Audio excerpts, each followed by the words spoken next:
né, e indo em versículo por versículo e aprendendo. Hoje, né, nós vamos aprender, na verdade, a partir do versículo 5, né, porque eu já iniciei essa mensagem, né, no capítulo 33, ela está postada no nosso Facebook da igreja. Quem quiser ouvir a primeira parte dessa mensagem, né, do capítulo 33, ou todas as outras mensagens em todos os capítulos de Isaías, elas estão todas postadas no Facebook da nossa igreja, e você pode acessar lá e ouvir essas mensagens.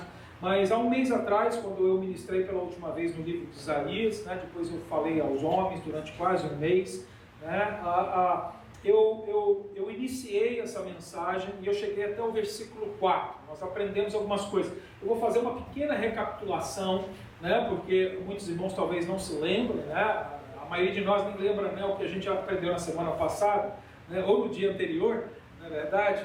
E eu sei que, né, nossa memória é curta, então eu vou fazer uma pequena recapitulação do versículo 1 ao versículo 4, mas eu vou ler toda a passagem, né, do versículo 1 ao versículo 12. Na verdade, o capítulo 33, né, ele tem uma divisão, né, dentro desse capítulo de duas partes, por isso que eu vou parar no versículo 12, né, porque o versículo 13 em diante nós temos um segundo ato.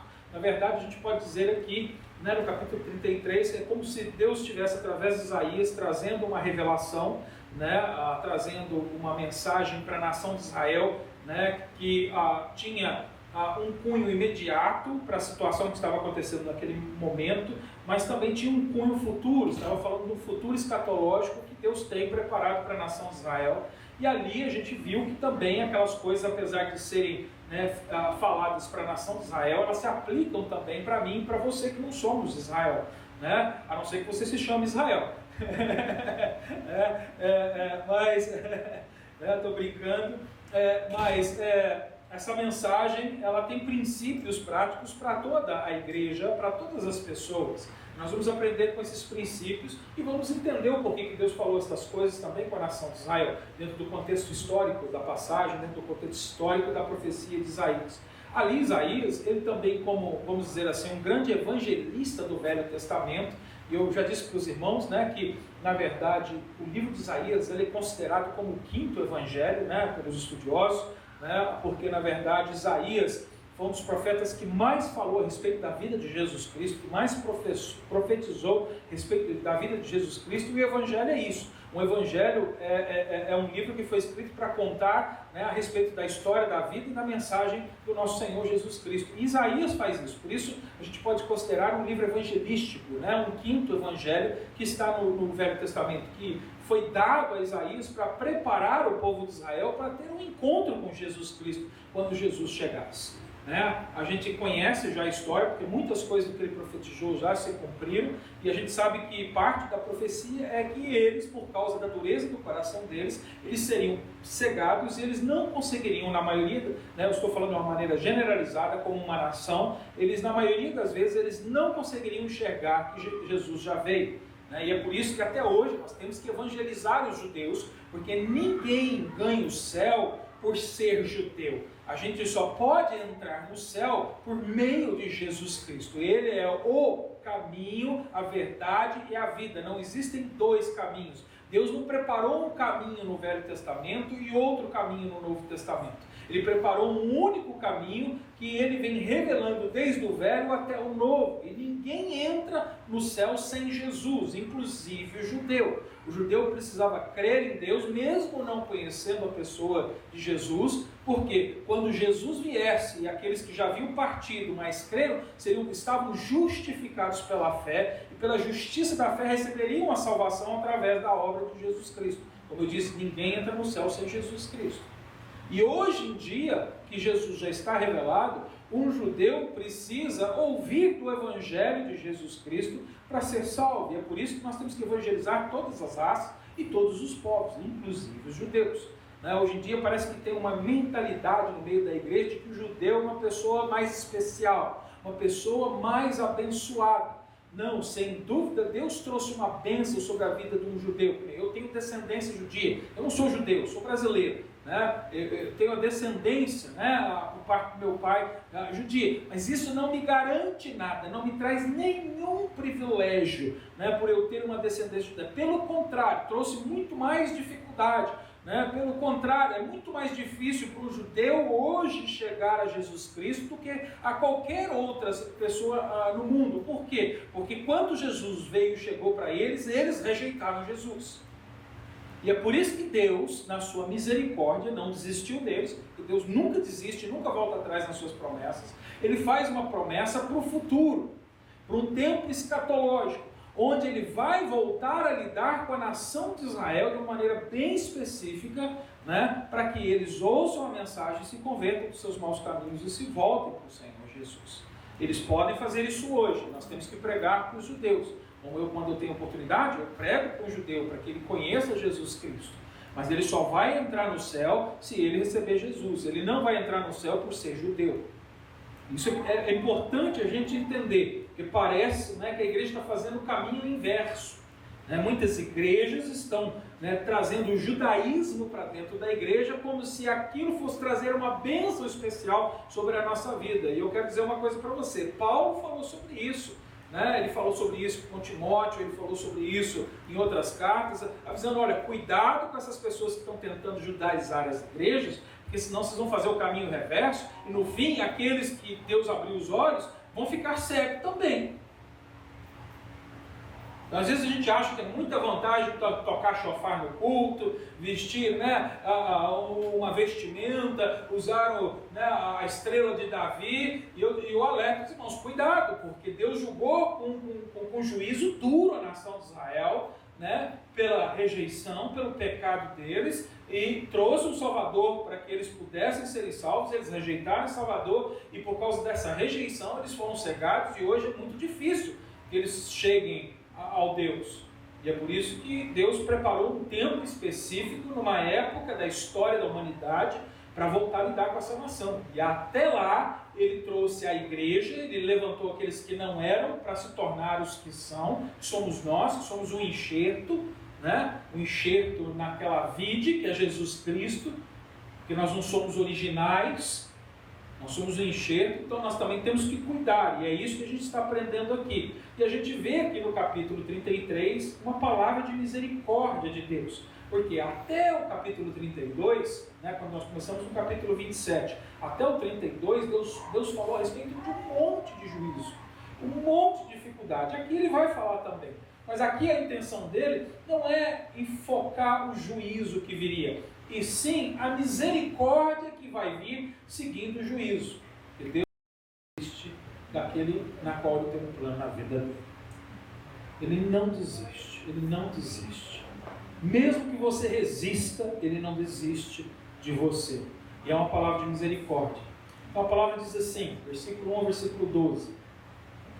Ai de ti, destruidor, que não foste destruído, que procedestes perfidamente, e não fostes tratado com perfídia. Acabando tu de destruir, será destruído. Acabando de tratar perfidamente, será tratado com perfídia. O Senhor tem misericórdia de nós. Em ti temos esperado. Sê tu o nosso braço manhã após manhã, e a nossa salvação no tempo da angústia. Ao ruído do tumulto fogem os povos, quando tu te ergues, as nações são dispersas. Então ajuntar-se-á o vosso despojo, como se ajuntam as lagartas, como os gafanhotos saltam, assim os homens saltarão sobre ele. O Senhor é sublime, pois habita nas alturas. Encheu a Sião de direito e de justiça. Haverá, ó Sião, estabilidade nos teus tempos, abundância de salvação, sabedoria e conhecimento. O temor do Senhor será o teu tesouro. Eis que os heróis pranteiam de fora, e os mensageiros de paz estão chorando amargamente. As estradas estão desoladas, cessam os que passam por elas, rompem-se as alianças, as cidades são desprezadas, já não se faz caso do homem, a terra geme e desfalece, o Líbano se envergonha e se murcha, Saron se torna como um deserto, Bazã e Carmelo são despidos de suas folhas. Agora me levantarei, diz o Senhor, levantar-me-ei a mim mesmo, agora serei exaltado. concebeste palha, dareis à luz restolho. O vosso bufo enfurecido é fogo, que vos há de devorar. Os povos serão queimados como se queima a cal, com espinhos cortados arderão no fogo. Quero orar mais uma vez.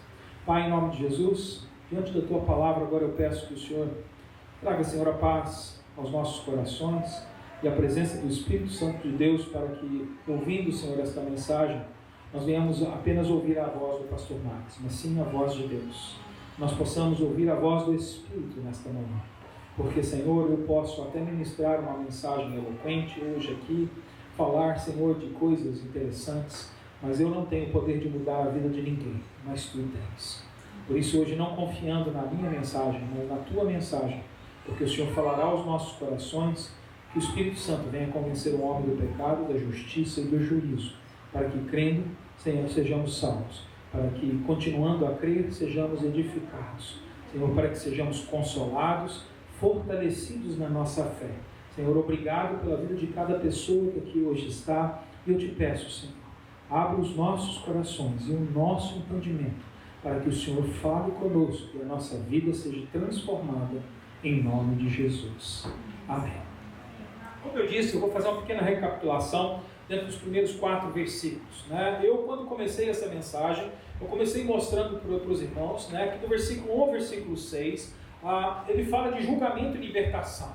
Dentro dessa pequena porção dos primeiros 6 versículos, ele fala de um julgamento que vai vir, um julgamento que, na verdade, ainda não era para Israel, mas era um julgamento que ia vir sobre a nação, que Deus ia utilizar para abrir os olhos de Israel. A gente sabe que a Assíria, a gente vem estudando esse livro, a gente sabe que a Assíria havia se tornado um inimigo poderoso. Nós fomos lá nos livros de Reis e nós vemos como naquele tempo o rei Senaqueribe, que era o rei da Síria, ele estava pronto para invadir a Judá naquela época. A nação de Israel do norte, a região da Samaria já havia sido destruída, já havia sido tomada, as pessoas já tinham sido levadas cativas, mas Judá ainda permanecia, o reino do sul ainda estava ali existindo, mas eles não se voltavam para Deus. E a gente viu que Deus havia feito várias ofertas de que eles se arrependessem dos seus pecados e fizessem uma aliança novamente com Deus, confiassem em Deus e não na força do braço dos homens. Mas eles não deram ouvido a Deus, eles na verdade rejeitaram a Deus, ao ponto deles falarem para Isaías: olha, Isaías, a gente gosta de ouvir as coisas de Deus, a gente gosta do culto, a gente gosta dos rituais do templo. Isaías, vem e fala as coisas de Deus, mas Isaías, fala o que a gente gosta de ouvir, não fala o que Deus está mandando você falar. Parecido com aquilo que nós temos no Novo Testamento nos dias de hoje, que a palavra de Deus diz, com a proximidade do fim dos tempos, chegaria tempos em que as pessoas vão buscar igrejas e pessoas que falem aquilo que elas querem ouvir, não aquilo que elas precisam ouvir. Naquele tempo foi assim, eles disseram isso publicamente: Isaías, não pare o culto, a gente quer a igreja, mas não fala o que Deus mandou falar, só fala o que a gente gosta de ouvir. Isaías não fez isso, e eles rejeitaram o conselho de Deus. E eles então, em vez de fazer aliança com Deus, decidiram fazer aliança com o Egito. A gente aprendeu também que o Egito na Bíblia, além de uma nação, ela representa também a vida velha, a vida de pecado. Então, eles estavam voltando à vida antiga, à vida de pecado, rejeitando a aliança com Deus e fazendo aliança com o Egito. Eles estavam confiando no mundo e não em Deus. Então Deus falou assim: então tá, vocês vão confiando no mundo e vocês vão ver onde vai dar. E aí eles fizeram aliança com o Egito para que se garantissem de não ser invadido pela Assíria. Ainda assim a Assíria continuou vindo forte, e eles perceberam que o Egito não tinha força para ajudar eles, então eles decidiram fazer aliança com a Assíria.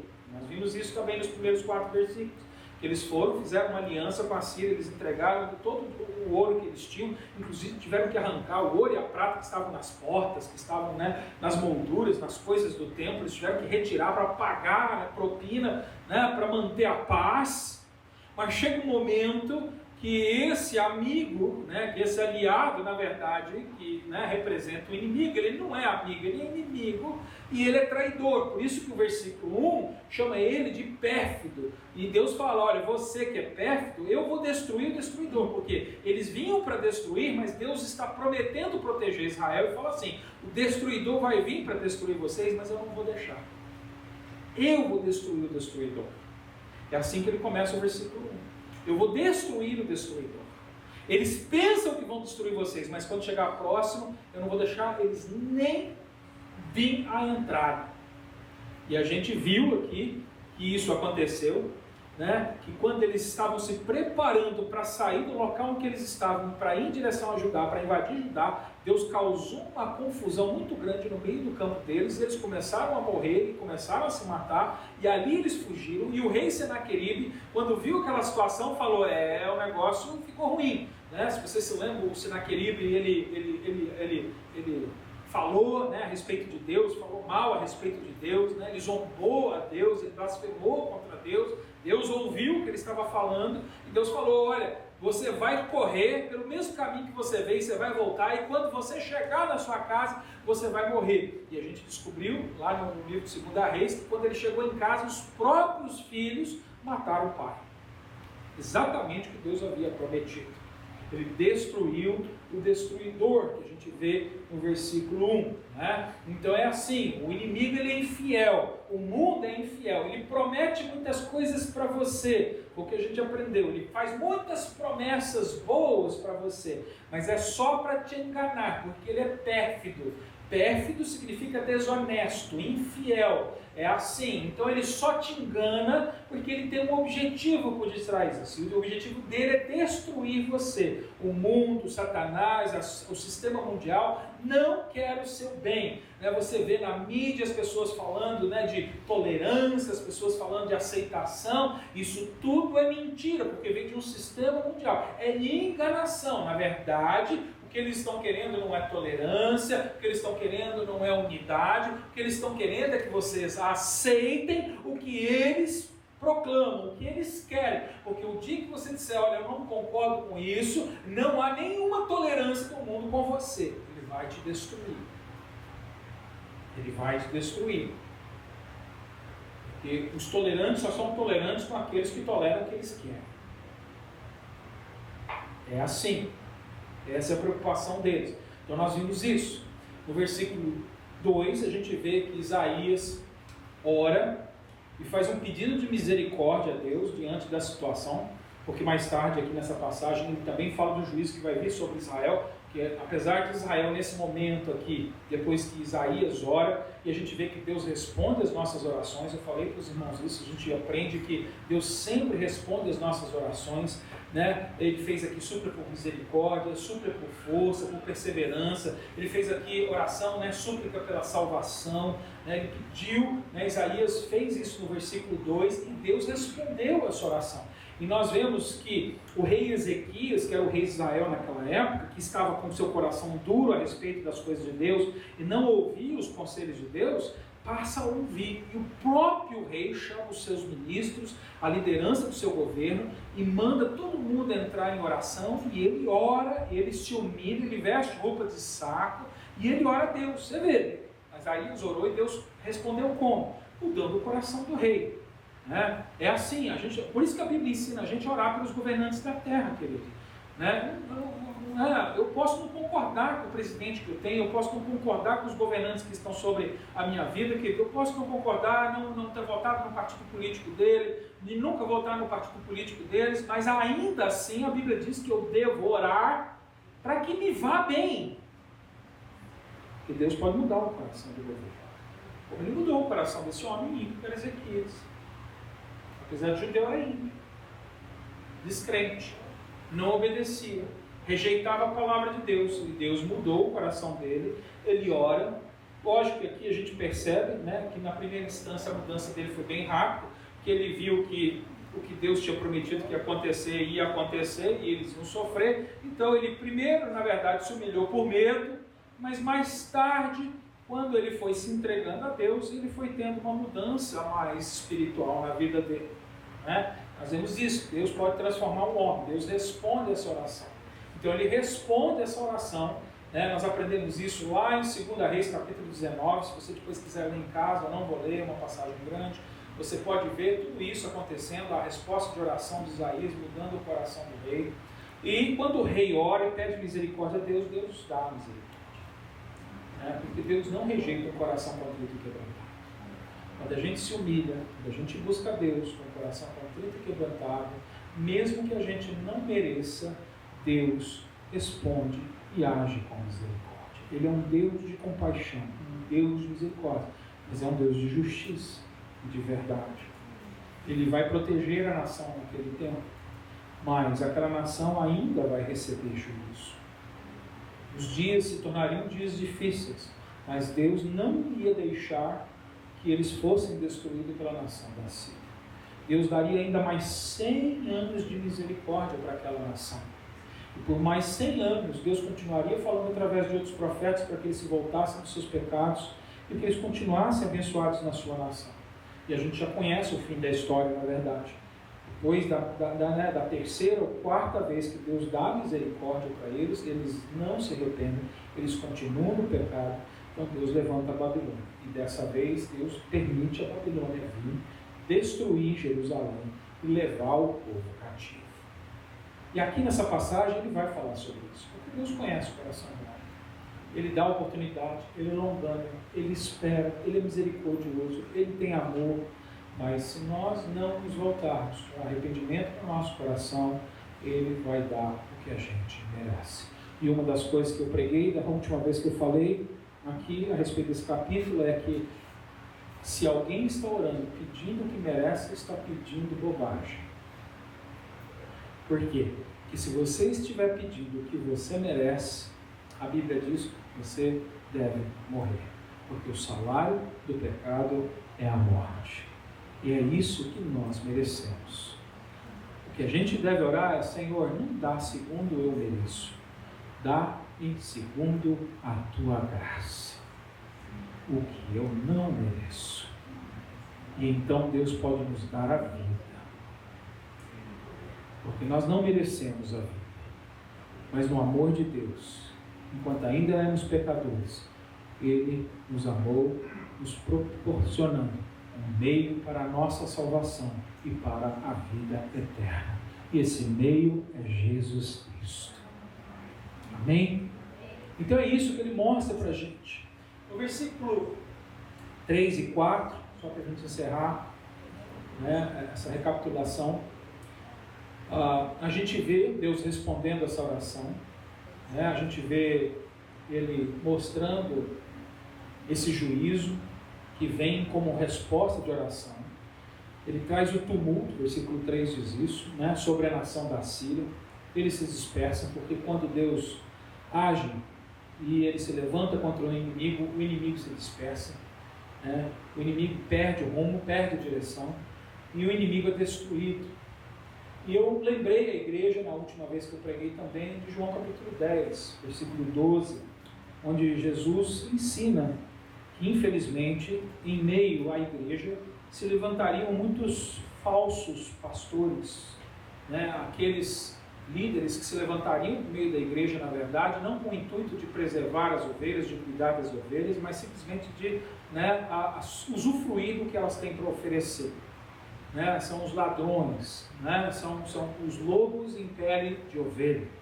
E eu disse que nós temos que ter cuidado com isso, porque tem muita gente que está querendo somente tirar proveito e não está preocupado com a nossa vida espiritual. E aí, o que acontece? Como é que a gente descobre essas pessoas? Porque às vezes a gente não descobre no primeiro momento. Né? A palavra lá diz para a gente no versículo 13 que a gente descobre essas pessoas porque quando chega o dia mal, quando chega o tempo ruim, quando chegam as dificuldades, eles fogem. Eles desistem. Na verdade, eles não têm o poder do Espírito Santo para resistir. Eles desistem. E eu queria encerrar essa minha recapitulação lembrando os irmãos do que está escrito em 1 Coríntios capítulo 11, versículo 19. Eu queria que você fosse lá. 1 Coríntios capítulo 11, versículo 19. Só para você entender algumas coisas. Às vezes, como crentes, a gente ora algumas orações que a gente não devia orar. elas estão contra a palavra de Deus. Vou mostrar para você uma aqui. Eu sei que ninguém gosta de ter uma igreja que tem problema dentro da igreja. A gente, quando vê uma igreja que tem problemas, tem divisão entre os irmãos, que às vezes tem discórdia entre os irmãos, né? A gente não fica feliz com isso. A gente fala assim, poxa, é a igreja do Senhor Jesus, a gente deve amar uns aos outros, ajudar uns aos outros, a gente tem que dar apoio, a gente tem que orar. Ah, não. E às vezes a gente olha, né, quando acontecem situações dessas dentro de igrejas, e todas as igrejas passam por essas situações aqui. Não existe uma igreja na face da terra que não passa por isso. Quando tem gente, tem problema. Não tem gente, tem problema. E aqui em 1 Coríntios capítulo 11, versículo 19, Paulo explica sobre isso. E às vezes a gente fica orando, ai Senhor, não permita que haja problema na igreja. Olha para você ver, você está orando contra a palavra. A gente não deve orar, Senhor, não permita que haja problema entre a igreja. A gente deve orar, Senhor, ajude-me a não ser o problema dentro da minha igreja. Porque tem hora que é importante que haja problema dentro da igreja. Por quê? Eu vou mostrar por quê. Porque tem hora que tem que ter. E eu não estou falando isso porque nós estamos passando por problemas. Não é isso não. Né? Não é o nosso caso nesse momento. Nós já passamos por isso. Né? Mas não é o nosso caso nesse momento. Mas é para que a gente entenda. A gente entenda. Toda igreja vai passar por isso. E às vezes, né, as pessoas vêm para a reunião de segunda-feira e ora coisa que é contra a palavra de Deus. É por isso que não é respondido. Porque fala, mas eu orei, eu pedi e não aconteceu. Você está orando contra a Bíblia. E a gente não pode orar contra o que Deus fala. Olha só. O apóstolo, inspirado pelo Espírito Santo de Deus, escreveu o que ele escreveu aqui. Ele disse assim, olha, até importa que haja entre vós heresias, ou em outras versões, divisões, para que os que são sinceros se manifestem entre vós. Olha só o que ele está dizendo. É importante que haja, às vezes, problema na igreja, que haja pessoas que se levantem com heresias, com bobagem dentro da igreja, porque assim é que a gente vai ver quem é crente de verdade e quem não é. E tem hora que as pessoas estão escondidas no meio da igreja, a gente pensa que é e não é. E aí a gente acaba comprando ideias erradas, seguindo gente errada, e essas pessoas não são. Então quando acontecem esses problemas dentro da igreja, a gente descobre quem é e quem não é. Manifesta. Aí a gente sabe. E quem é permanece firme. Não se dobra diante dessas divisões. Não se dobra diante dos problemas. Não se dobra diante das heresias. Então é bom que haja de vez em quando. A gente não deve orar, Senhor, que não haja problema na nossa igreja. Não, Senhor, que se revele o problema na nossa igreja, para que então a gente descubra os que são e os que não são. Porque assim eu posso chamar de irmão quem não é irmão, e começo a pregar o evangelho para ele, para que ele se converta. Porque senão eu fico chamando uma pessoa que não é crente de irmão, e ele pensa que ele é irmão, e depois quando chegar no céu, o irmão não está lá. Mas meu irmãozinho não veio. Mas ele não era teu irmão. Você devia ter pregado o evangelho para ele crer. Então a gente engana as pessoas. Então Paulo está ensinando isso aqui.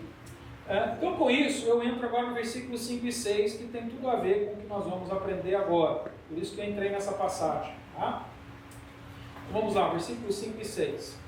Nós vamos ver aqui a ação de Deus em relação aos justos, né, como resposta à oração, porque a gente viu Deus agindo com os injustos até aqui, mas agora Deus vai agir com os justos, né? Ezequias orou, Isaías orou, Deus também vai responder a oração para os justos também. Olha só, versículo 5, ele diz, o Senhor é sublime, pois habita nas alturas, encheu a Sião de direito e de justiça, haverá, ó Sião, estabilidade nos teus tempos, abundância de salvação, sabedoria e conhecimento, e o temor do Senhor será o teu tesouro.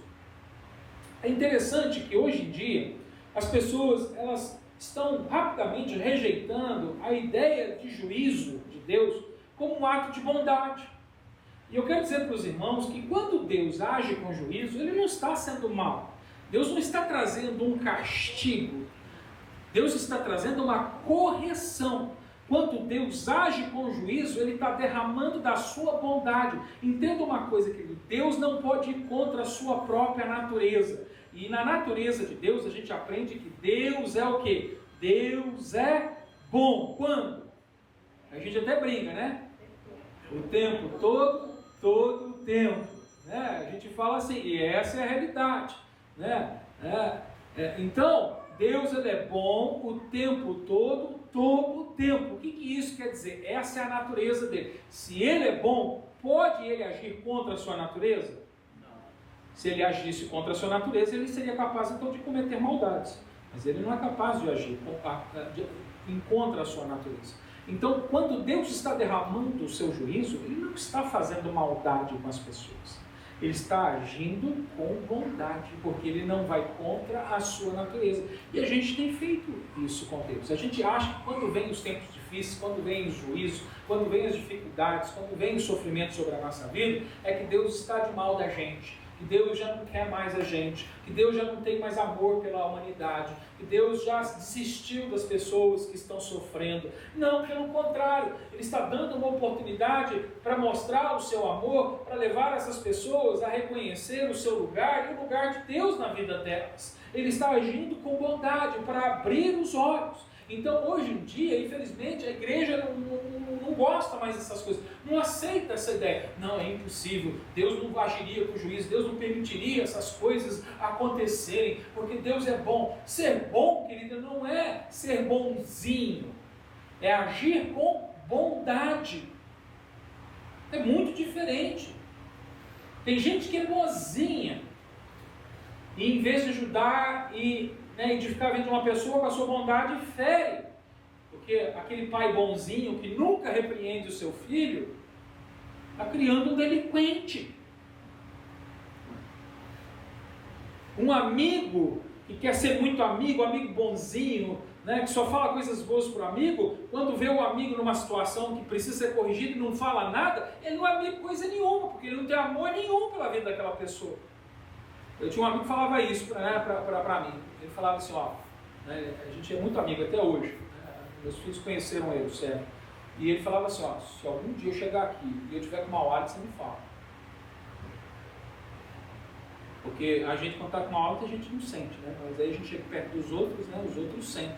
Ele falava, amigo de verdade é aquele que fala. Ele falou, se você me vê com mau hálito, me fala. Que aí eu vou lá limpar minha boca. Eu vou lá dar um jeito. E já pensou, eu vou estar conversando com um monte de gente, todo mundo lá sofrendo com uma hora, aí o amigo fica lá, não vou falar isso, tadinho, vou ferir os sentimentos dele, não, Ele, não, seja amigo, ame ele, fale para ele, olha, você está com mau hálito.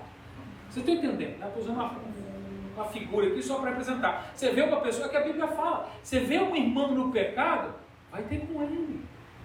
Vai falar com ele, olha, meu irmão, o que você está fazendo é pecado. E a palavra de Deus diz que o pecado separa a gente de Deus. Então, o que eu estou querendo dizer com isso?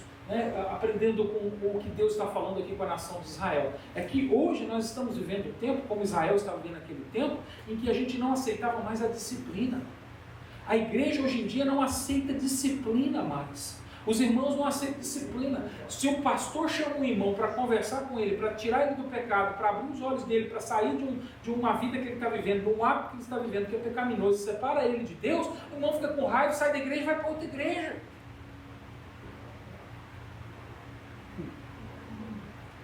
A gente não aceita mais a disciplina.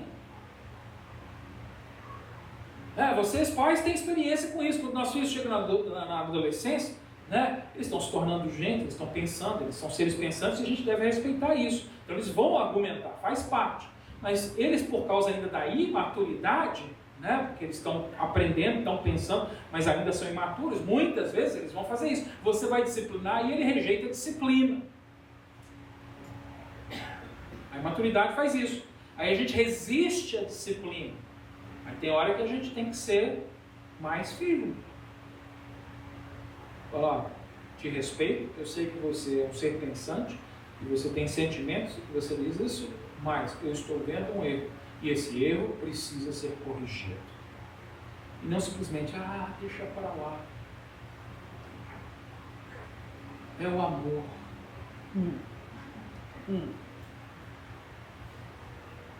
A Bíblia diz que se você não corrige quem você ama, você na verdade não, você odeia.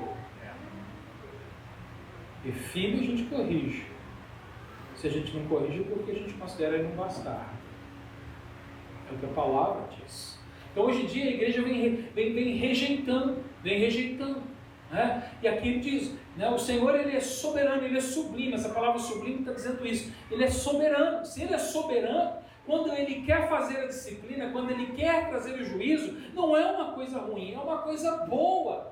É para abrir os nossos olhos, é para nos dar uma oportunidade de misericórdia, porque Ele não está querendo trazer a dor. A palavra de Deus diz que Deus não tem prazer na morte de um ímpio. Ele não tem prazer numa pessoa que não teve um encontro com Deus, um encontro com Jesus, morra e passe uma eternidade no inferno. Ele não tem alegria nenhuma nisso. Ele se alegra quando um pecador se converte dos seus pecados, quando um pecador é salvo. Então o que Ele está proporcionando é um caminho para a salvação dessas pessoas, para que creem no nome do Senhor Jesus. Aí fala, né? Ele é exaltado, Ele habita nas alturas. Por que aparece essa expressão de adoração aqui nesse momento?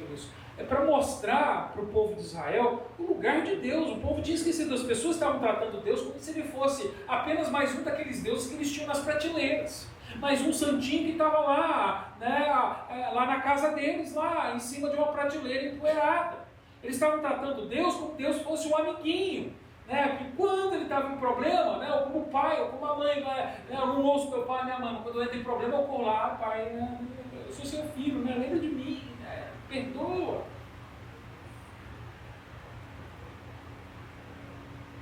Mas Deus, além de ser pai, Ele é soberano, Ele é sublime, Ele é exaltado, Ele habita nas alturas. O que isso quer dizer? Que Ele é santo, perfeitamente santo, perfeitamente justo, perfeitamente verdadeiro. A sua verdade é superior à verdade do homem.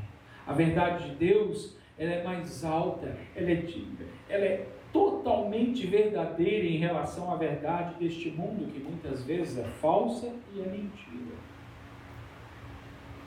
É o que Ele está abrindo os olhos. Olha só, Ele usa a expressão, né, que ia encher Sião de direito e de justiça, né? Somente Deus, querido, pode fazer a justiça imparcial. Hoje a gente vê, né, como o mundo está, né, um mundo polarizado, um mundo agitado, né? Está se cumprindo, né, o que a palavra diz, né?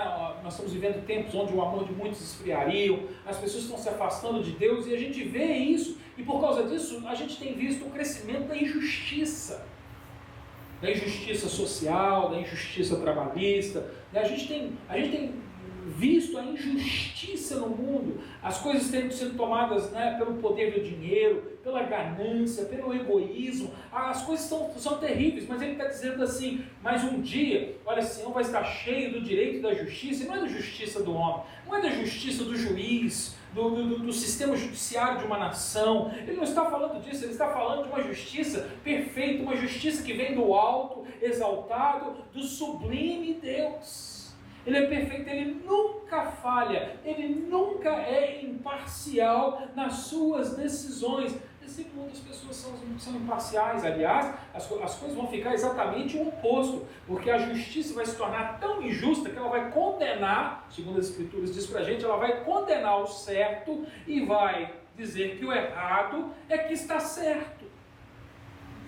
E a gente já está vendo isso acontecer. Não sei se os irmãos acompanham as notícias, né, sobre a igreja perseguida. Hoje o Canadá entrou na lista das igrejas perseguidas junto com os países muçulmanos, né, naquela faixa que a gente chama de 1040, que é aquela parte da região do mundo onde o islamismo, né, tomou conta, né, e o islamismo radical, né, nem todo islâmico faz isso, mas o islamismo radical, né, tomou conta e persegue e mata os cristãos.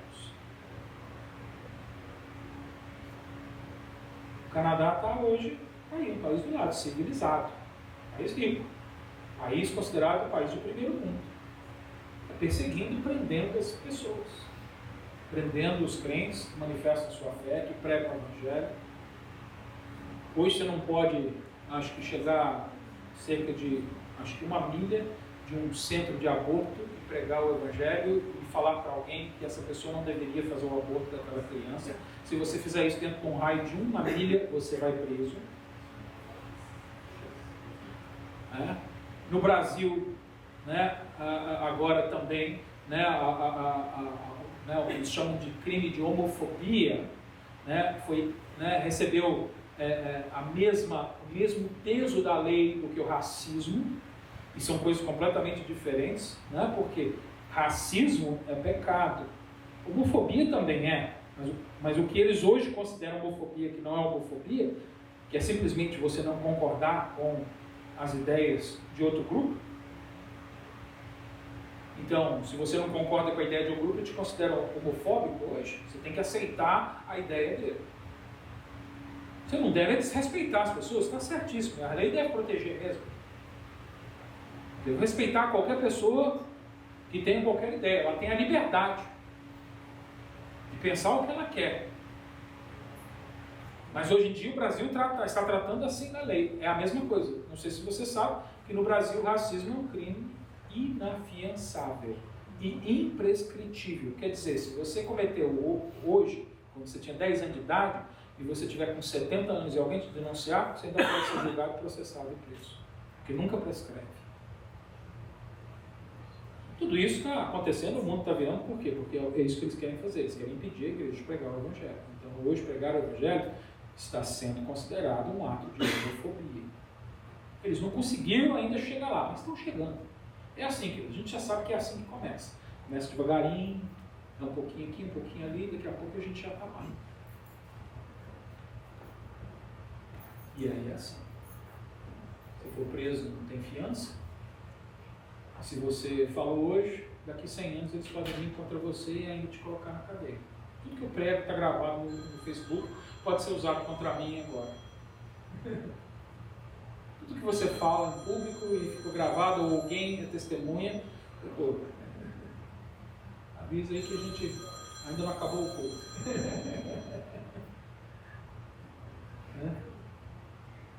É assim. Então agora nós estamos vivendo esse tempo em que nós rejeitamos o juízo de Deus como disciplina. Ah não, um Deus bom não pode fazer injustiça, Ele não pode agir com juízo, Ele não pode disciplinar. Mas Deus está dizendo, eu vou encher.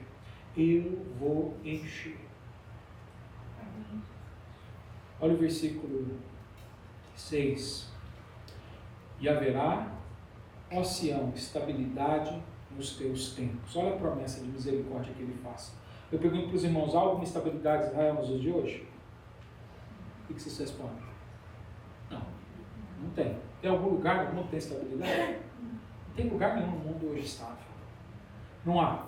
Então a gente percebe aqui que isso aqui agora, ele estava falando para aqueles tempos, mas ele também está falando de um futuro. Onde Deus, como eu disse, vai voltar a lidar com Israel. Deus tem um futuro escatológico para Israel. Ele vai lidar com essa nação.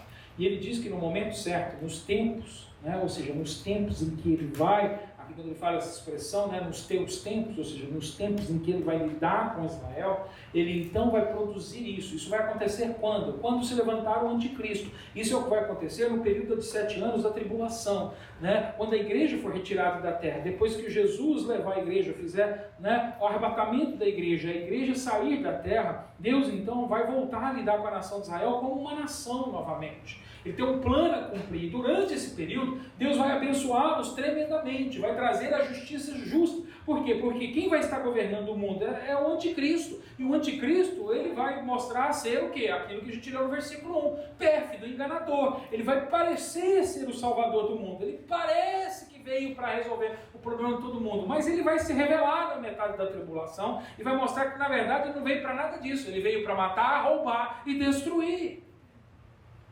Mas Deus não vai permitir com a nação de Israel. Muita gente vai morrer. 1/3 da terra vai ser destruído. 1/3 das águas, 1/3 da terra, 1/3 das plantas, 1/3 dos homens. A Bíblia mostra isso para a gente, que pelos juízos, né, que vão vir através das trombetas dos anjos, 1/3 de tudo no mundo vai ser destruído. Vai haver muita morte, muita perseguição. Aqueles que, né, ficaram para trás e creem no nome do Senhor Jesus, na grande maioria serão mortos, serão martirizados por crer no nome do Senhor Jesus. Mas o povo de Israel que crê no nome de Jesus vai ficar guardado. Vai ser livre dessa perseguição. É isso que ele está prometendo. Por isso que, né, para o judeu, né, vai ficar bom no tempo da tribulação. Mas para quem não é judeu, querido, eu te convido a entrar no caminho de Jesus hoje, que vai ficar ruim para quem não for judeu. Nós vamos sofrer nesse tempo. Se a gente ficar para trás, se a gente não se entregar hoje, para que a gente suba com Jesus no dia em que Ele chamar a igreja, a coisa vai ficar ruim para a gente. muito ruim. Porque na tribulação, sim, aí sim o povo da nação vai ter um tratamento especial. Aí Deus vai lhe dar, e Ele promete, olha só, Ele promete que vai haver entre os judeus abundância de salvação. Continua no versículo 6 lá comigo, ele fala isso. Vai haver muitos salvos. É por isso que você não vê hoje o pessoal falar, tem muitos judeus se convertendo. Não é verdade. Eu faço trabalho com judeus, eu participo do Ministério de Judeus. Né? O diretor da minha faculdade, né, quando ele aposentou, ele hoje toma conta do ministério que se chama, né, Jews for Jesus. Né? Ele é o diretor-geral, né, que é uma missão mundial, que trabalha com judeus, e ele fala, a coisa está feia. Tem nada desse de muitos judeus estar convertendo. Tem alguns, mas não são muitos não. Tem muitos muçulmanos convertendo. E a gente deve pregar muito para eles, porque, como a palavra de Deus diz, né, a seara está branca, está faltando trabalhador. A gente tem que sair e pregar nesse mundo, para todos os povos, inclusive os judeus também, mas principalmente para os que não são. E o povo menos atingido pelo Evangelho hoje é o povo muçulmano. Pela dificuldade de pregar na janela 1040, pela perseguição. É porque hoje a gente está mais preocupado com a nossa vida, com o nosso viver aqui, do que com a vida dos outros, na verdade. Então, todo mundo quer fazer missão na Europa, na América, todo mundo quer ir nas tribos dos índios, todo mundo quer ir para a África, né? Mas vão para a África só nos lugares onde não tem essas coisas. Raramente aparece um querendo entrar na janela 1040. Raramente. É o povo que está precisando ouvir do Evangelho, porque agora ali pode haver um grande avivamento. Todo mundo quer ir para Israel, mas ninguém quer entrar no Líbano. Todo mundo quer fazer excursão em Israel, mas ninguém quer ir pregar na Jordânia, na Arábia Saudita. A gente até evita essas áreas, né? E esse povo precisa ouvir do Evangelho de Jesus Cristo. Isaías, aqui quando ele estava falando dessas coisas, olha só, ele fala que vai ter abundância de salvação. Ele fala que vai ter abundância de sabedoria e conhecimento. E aqui eu quero mostrar para os irmãos que Isaías, aqui ele tinha em mente provérbios, e aqui sabedoria e conhecimento são duas coisas diferentes. E ele fala que vai ter abundância de temor do Senhor. São três coisas importantíssimas aqui. Você pode ir comigo em Provérbios capítulo 9? Provérbios capítulo 9, eu acredito que Isaías, né, lógico que ele não fala, né, da onde ele estava tirando essas coisas aqui do livro, mas é bem provável, né, que ele tenha tirado do livro de Provérbios, que ele conhecia muito bem.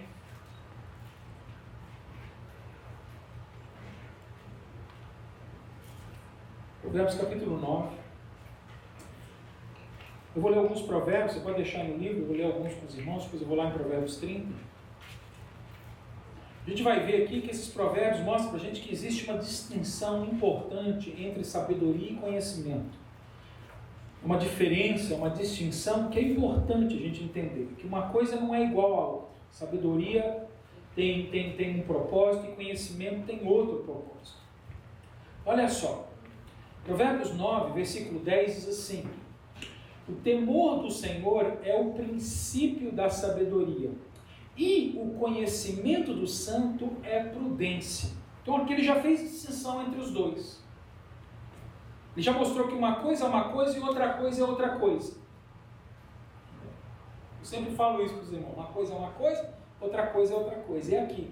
Então ele começa a mostrar para a gente que sabedoria, né, é um princípio, né, que vem através do temor do Senhor aos nossos corações. Ele vai ter um propósito, e conhecimento do santo é prudência, ou seja, o conhecimento tem um outro ponto importante. E uma das coisas que a gente observa aqui é que, lógico que sabedoria está ligada ao Senhor também, mas aqui o que está ligado ao Senhor é o temor. O temor do Senhor é o princípio da sabedoria.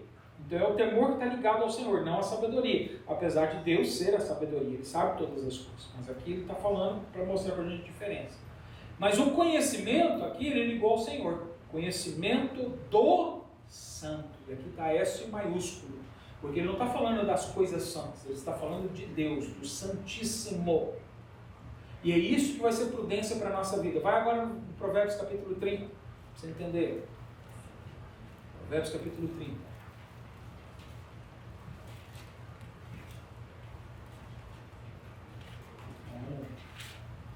ver um pouquinho aqui da teologia sobre a sabedoria e o conhecimento. Em Provérbios capítulo 30, versículo 3, olha só, ele diz assim: nem aprendi a sabedoria, nem tenho o conhecimento do santo. Olha que tristeza a vida dessa pessoa, né? Aqui é o oposto, mas tem tudo a ver com o que a gente leu no outro versículo. Ele não aprendeu a sabedoria, então quer dizer, sabedoria pode ser aprendido, e ele não adquiriu o conhecimento de Deus, o conhecimento do santo. De novo, o que eu quero mostrar para os irmãos aqui é que a sabedoria é aprendida neste mundo através de Deus, mas o conhecimento é aprendido em Deus. Diferente. Uma é através e a outra é em. A gente vai começando a perceber que existe diferença. Uma coisa é uma coisa, outra coisa é outra coisa. A nossa sabedoria, então, é a nossa compreensão do mundo, das pessoas que estão ao nosso redor, do mundo que está ao nosso redor. Ou seja, o objeto da nossa sabedoria é o nosso relacionamento com o mundo. Então, sabedoria é o que ajuda a gente a viver no plano, o quê? Horizontal. Eu preciso de sabedoria para poder lidar com as pessoas, eu preciso de sabedoria para lidar no mundo, para lidar no meu trabalho, eu preciso de sabedoria porque sabedoria é importante, ela vai vir de Deus, mas eu aprendo essa sabedoria para lidar no plano horizontal. Mas conhecimento, porque hoje em dia tem muita gente, eu conheço muitas coisas. Não, você tem muita informação. Mas hoje em dia a gente pode ver que as pessoas são, né, as pessoas que mais têm informação e menos conhecimento. Porque conhecimento está ligado com o plano vertical. Conhecimento tem a ver com a vida em Deus, a vida com Deus. É o que ele está mostrando aqui para a gente. Vai em Provérbios capítulo 2 agora. Olha só, você vai entender melhor. Você vê que conhecimento não é o conhecimento de física, não é conhecimento de química, não é conhecimento das ciências deste mundo. O conhecimento é o conhecimento do santo, é o conhecimento de Deus, ele é vertical. É isso que nós estamos precisando. E é isso que o mundo tem rejeitado. E é por isso que não se aceita a justiça de Deus. Olha Provérbios capítulo 2. Vou ler a partir do versículo 1 até o versículo 6. Filho meu, olha só, Deus está falando com os filhos. Tem filho de Deus aqui hoje? Amém. Está falando com você. Falando com você. Filho meu, se aceitares as minhas palavras e esconderes contigo os meus mandamentos, para fazeres atento à sabedoria o teu ouvido e para inclinares o teu coração ao entendimento. Olha que interessante aqui, de novo as duas palavras e cada uma sendo uma coisa diferente. Porque eu preciso de sabedoria para lidar no mundo horizontal, em relação às pessoas, mas eu preciso de conhecimento para poder lidar com o meu Pai, com o meu Senhor, no mundo vertical. Então, olha só. 3. E se clamares por entendimento e por inteligência, alcançares a tua voz. Sê como prata e buscares como o tesouro escondido e procures. Então entenderás o temor do Senhor e acharás o conhecimento de Deus. Como é que eu posso conhecer a Deus? Se eu buscar o temor a Deus. Hoje em dia tem muita gente que conhece muito teologia, muito de Bíblia, mas não de vida com Deus. Porque não adianta eu ter conhecimento da Bíblia, conhecimento da teologia, se eu não tenho temor a Deus. E isso significa que o que eu conheço através da teologia, o que eu conheço através da Bíblia, eu pratico, eu ponho em prática, eu obedeço, eu vivo. E isso mostra que eu temo a Deus. E é isso que vai me dar o entendimento, o conhecimento a respeito do meu Senhor. Olha o versículo 6. Porque o Senhor dá a sabedoria, não o entendimento. E da boca vem o conhecimento e o entendimento. Sabedoria, se você buscar Você vai receber, está escrito. Mas conhecimento só se ganha com intimidade, com vida, com prática. E hoje em dia tem muita gente vivendo o Evangelho com apenas intelectualidade. A gente tem o Evangelho na mente, mas a gente não tem o Evangelho no coração. E a gente precisa do Evangelho nos dois lugares. Eu preciso compreender o temor de Deus, temer a Deus, compreender a palavra de Deus, ter a sabedoria para poder lidar nesse mundo, para que eu então desenvolva um verdadeiro conhecimento de Deus. E é por isso que a gente tem se rendido e a gente tem feito tanta bobagem, a gente tem feito tanta coisa que fere o nome de Deus achando que a gente está agradando a Deus. Porque a gente não conhece o Deus que a gente tem. E aí a gente vai contra a palavra de Deus. E aí a gente vai contra a justiça de Deus. E aí quando Deus age com o juiz, a gente fala que é Satanás que fez. E aí a gente acredita a obra de Deus ao inimigo. A Bíblia diz que esse tipo de atitude é a atitude de um incrédulo, de alguém que não conhece a Deus, uma pessoa que não tem vida com Deus. Então Isaías, ele continua ensinando. Olha só o versículo 7 e o versículo 9. Volta comigo, Isaías 33. Ele vai mostrar a gente a realidade, né, e a responsabilidade em relação ao pecado nas nossas vidas. O versículo 7 ao versículo 9, ele está falando agora com a nação de Israel, ele está dizendo, eu vou responder com misericórdia, mas vocês precisam de temer a Deus, vocês precisam de sabedoria para lidar uns com os outros, com as questões deste mundo, e vocês precisam me conhecer com intimidade. Mas olha, o pecado de vocês não vai ficar impune. Eu perdoo, mas tem consequências. Tem consequências. Nós somos responsáveis pelas coisas que nós fazemos, e Deus nos responsabiliza por todas elas. Olha só o versículo 7 a 9, ele diz, eis que os heróis prantearão de fora, e os mensageiros de paz estarão chorando amargamente. As estradas estão desoladas, cessam os que passam por elas, rompem-se as alianças, as cidades são desprezadas, já não se faz caso do homem. A terra geme e desfalece, o Líbano envergonha e se murcha. Saron se torna como um deserto, Bazã e Carmelo são despidos de suas folhas. O povo de Deus aqui, né, diante dessa mensagem, parece um povo que deve estar se sentindo derrotado, sem esperança nesse momento. Mas na verdade esse não é o interesse de Deus, né, fazer as pessoas se sentirem dessa maneira. Mas ele está querendo dizer para a gente que, né, a futilidade da vida, ele está querendo mostrar isso, né, que as nossas decisões fúteis, a nossa vida fútil, ela é fruto da sabedoria humana, não da sabedoria de Deus. A gente está vivendo no nosso próprio entendimento. A gente tem vivido com o nosso próprio conhecimento, com a sabedoria que a gente tem. Aí a gente diz, não, eu sei o que é melhor para mim. Ninguém sabe o que é melhor para mim do que eu. Sou eu que vivo a minha vida. Tem alguém que sabe melhor do que você da sua vida. O nome dele é Deus. Porque foi Ele quem te criou. E a gente, nesse orgulho, nesse egoísmo, nesse egocentrismo, a gente acredita que a gente pode mudar alguma coisa nas nossas vidas. Essa semana, sexta-feira, né? Essa semana, na sexta-feira, o pastor Casé me liga, depois o pastor Aragão também me liga, né? Há 4 semanas atrás, nós recebemos a visita aqui do Paulinho. Não sei se alguém lembra do Paulinho, que estava aqui nos visitando aqui alguns dias. Ele, sexta-feira, foi encontrado morto na casa dele. Ele já estava morto quase uma semana. Eu tenho a foto aqui. Acharam ele caído no chão da cozinha. Ele morava sozinho, teve um ataque do coração fulminante, ele caiu e ali ele foi. A vida é assim, queridos. Lógico que a gente está triste. Né? Amigo de Israel, né? Amigo do Casé, as pessoas estão tristes. Né? Ele esteve aqui com a gente outro dia. O Casé estava falando, a gente foi, né? Eu fui lá na casa dele com o Casé, a gente visitou ele alegre, rindo, né? Uma pessoa alegre, né? Rindo, conversando, né? Ele mostrou uma foto deles juntos ali, né? Comendo esse dia. Né? Outro dia, é assim. E hoje ele já não está mais aqui. A vida passa. E às vezes a gente fica deixando as coisas para depois. A gente começa a andar com Deus, aí surgem as dificuldades, a gente vê hoje, não, mas é difícil obedecer a Deus, é difícil guardar os mandamentos de Deus. Aí a gente começa a desistir.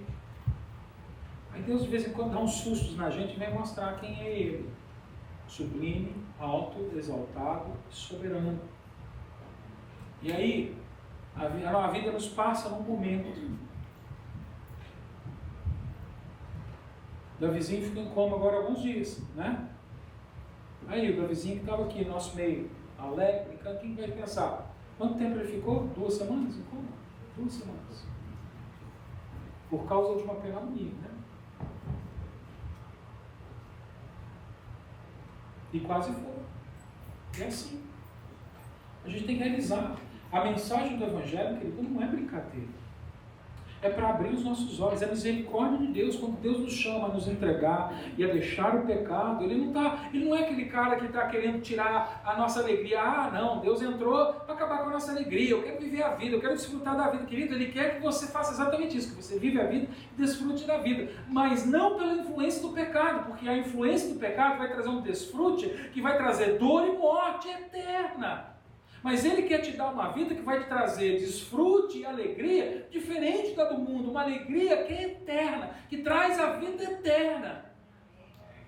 Mas a gente só vai conseguir desfrutar desta vida se a gente receber a vida do Espírito, se a gente reconhecer que nós somos pecadores, que precisamos de um Salvador e que a gente precisa entregar a nossa vida nas mãos de Jesus Cristo, para que mude o nosso coração, mude a nossa mente. Então ele estava avisando aqui. O povo, a falta de Deus e o excesso de sabedoria e conhecimento das coisas do mundo, em vez de trazer justiça e retidão, estava destruindo aquela nação. E quando se falta justiça de Deus, quando se falta retidão de Deus, se destrói o sistema financeiro, se destrói o sistema social. Por que o mundo está tão quebrado nos dias de hoje? Por que as pessoas estão criando movimentos, né? LGBTQ, estão, Black Lives Matter, todas estas coisas são tentativas de trazer alguma justiça social, mas de acordo com a sabedoria do mundo. E elas não resolvem. Na verdade, o que elas estão fazendo é causar uma divisão maior, mais acentuada. Em vez de aproximar as pessoas, estão causando agora lutas ferrenhas. E a única maneira da gente trazer a verdadeira justiça é trazendo Deus de volta para esse mundo, para as nossas vidas. É trazendo Ele, porque Ele sim vai fazer a justiça social real. É pregando o Evangelho. A única maneira, querido, de trazer reconciliação no mundo é através da mensagem do Evangelho. Que aí não tem mais cor. Não importa se eu sou branco, se eu sou preto, se eu sou amarelo, se eu sou vermelho, de que país eu vim, qual a minha situação social, se eu sou pobre, se eu sou rico. Olha, aqui dentro dessa igreja tem gente rica sentada aqui, tem gente pobre sentada aqui, tem gente branca, tem gente preta, tem gente de todo tipo de lugar, de país, né? Tem gente do continente europeu, tem gente do continente americano, tem gente, né, da Centro-América, tem gente do continente africano, tem gente de outras partes do mundo. E o que nos trouxe junto? Como a gente pode olhar um para o outro e chamar de irmão? Como é que a gente senta junto e come junto? Através do Evangelho de Jesus Cristo, porque é o Espírito Santo de Deus que nos faz um em Cristo Jesus. Não tem outro caminho.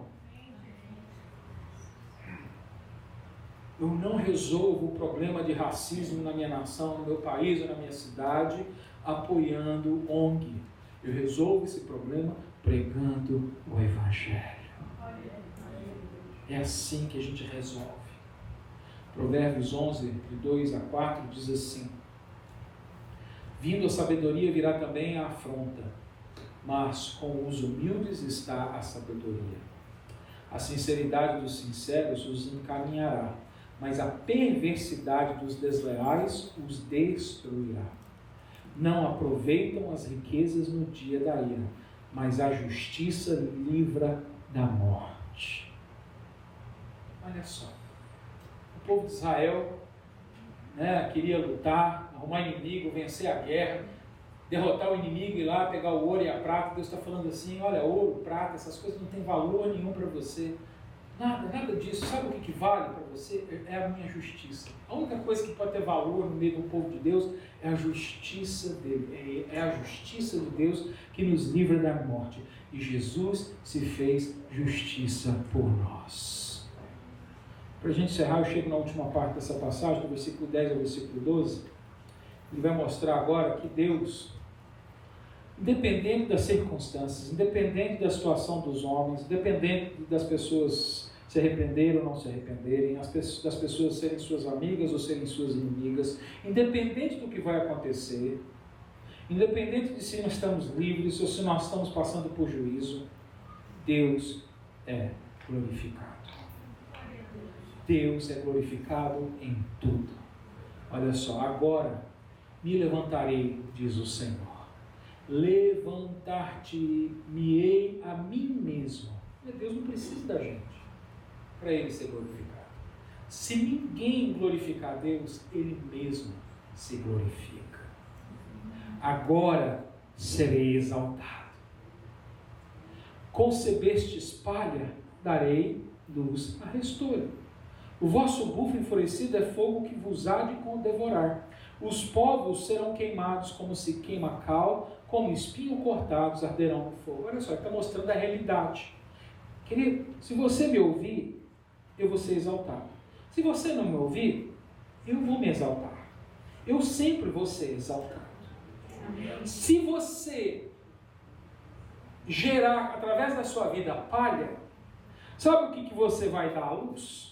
Quando você tiver um neném para nascer, o que vai nascer da palha? Restolho. Palha. Da palha só pode vir palha.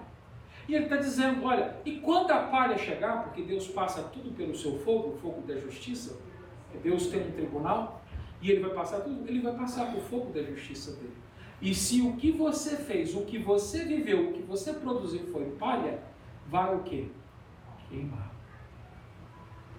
Não vai sobrar nada. Não resta nada.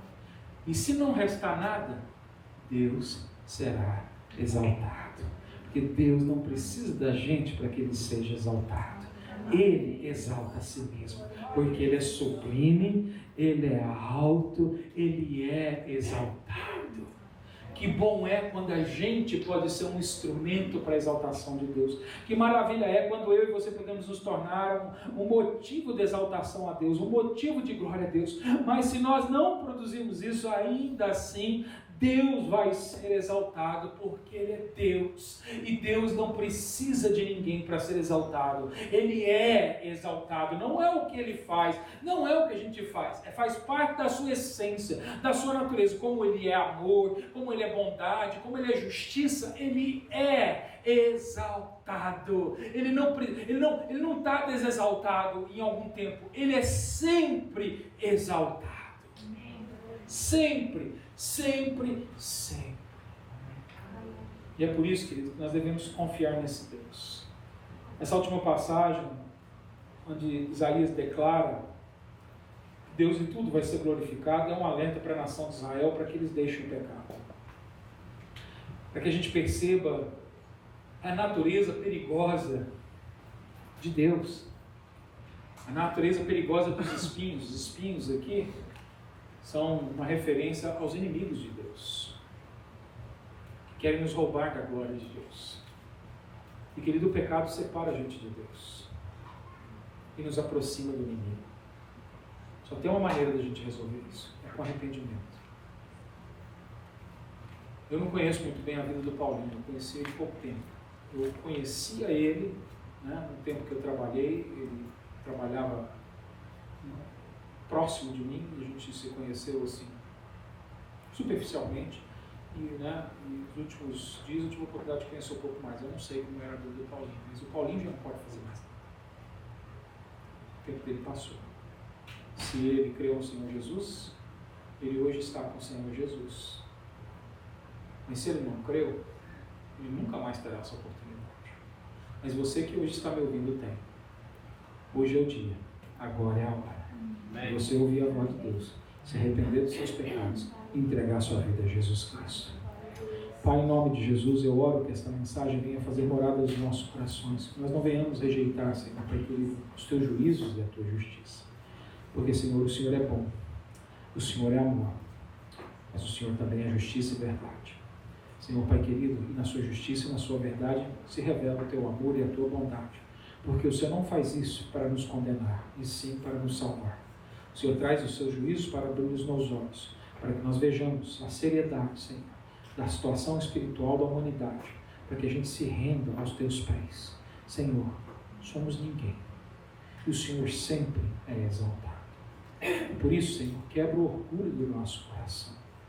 Às vezes, Senhor, pensamos que temos o controle sobre a nossa vida, mas nós sabemos, Senhor, que ao estalar de Deus, um sopro da tua boca, a nossa vida se vai. Senhor Pai querido, tem misericórdia de nós. Senhor Pai querido, eu aproveito para orar pela família do Paulinho, pelos amigos do Paulinho, para consolar, Senhor. Nós sabemos que ele frequentou a igreja, Senhor, ele esteve aqui conosco e acreditamos que talvez seja um homem que te conheça. Não posso julgar, nem dizer que sim, nem que não. Mas a nossa esperança é que ele esteja nos teus braços neste momento. E que os seus amigos e familiares sejam consolados pela esperança da glória. Deus Pai, eu oro que todos nós possamos sair daqui hoje, Senhor, com uma decisão feita, reconhecendo o nosso estado, a nossa situação, e sermos incapazes, Senhor Pai querido, de te oferecer algo que te agrade, porque, Senhor, o que há em nós é apenas pecado, revolta e inimizade. Mas o Senhor nos mostrou amizade, proximidade, salvação. Por isso hoje, Senhor, derrame sobre os nossos corações o arrependimento, para que, crendo em Ti, sejamos salvos e edificados, em nome do Senhor Jesus. Amém. Bem, convido o pastor Cláudio.